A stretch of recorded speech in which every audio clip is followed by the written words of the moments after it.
here also creates an unusual situation in which the Justice Department is conducting a criminal investigation into itself. So we look at this unfolding in a vacuum of sorts, looking at this particular investigation, but the ramifications of this are huge.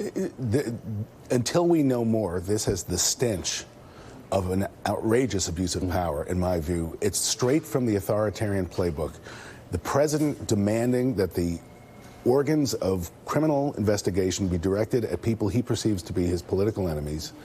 And in this case, to try to absolve Russia from having tried to hack the election in 2016. It's a big deal. And while I don't know much about the gentleman who's the prosecutor in Connecticut who is doing this, I do know that Bill Barr has taken the Office of Attorney General to new lows in terms of his willingness to run interference for Trump as though he's another nutty lawyer like Rudy Giuliani, as opposed to an independent voice for law enforcement. This is the person who ran rings, I hate to say, around Robert Mueller, another respectable prosecutor, FBI type, by playing it loose and making up what the report said and pre-spinning it. So it's very alarming. Maybe there's something there, but there's certainly no reason to think that it's anything other than a real problem for our country.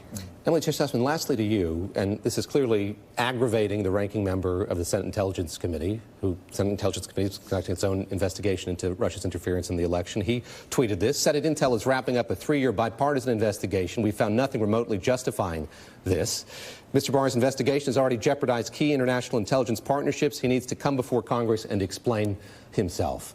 What recourse does he, do his colleagues have in light of what Mike Waldman was just describing a few moments ago? Certainly feels reasonable for Barr to come and testify in front of the Intelligence Committee. I think that what Warner is trying to do, I think is what all of us are trying to do, is figure out exactly what the criminal conduct is that they're investigating. I mean, there are reports that part of the questions that Barr is asking mid-level FBI agents are to anti-Trump bias, which is something the administration has been pushing a lot, to go to this, quote, deep state conspiracy theory the president has been pushing for a long time.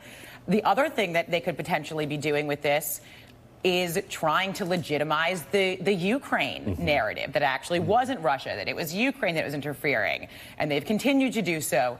And that creates sort of like a both sidesism that the president has done pretty successfully, actually, on a lot of different issues. So as Republicans are grasping straws around defending the president, as the president is grasping straws around defending himself, it creates a little bit of something of a both sidesism.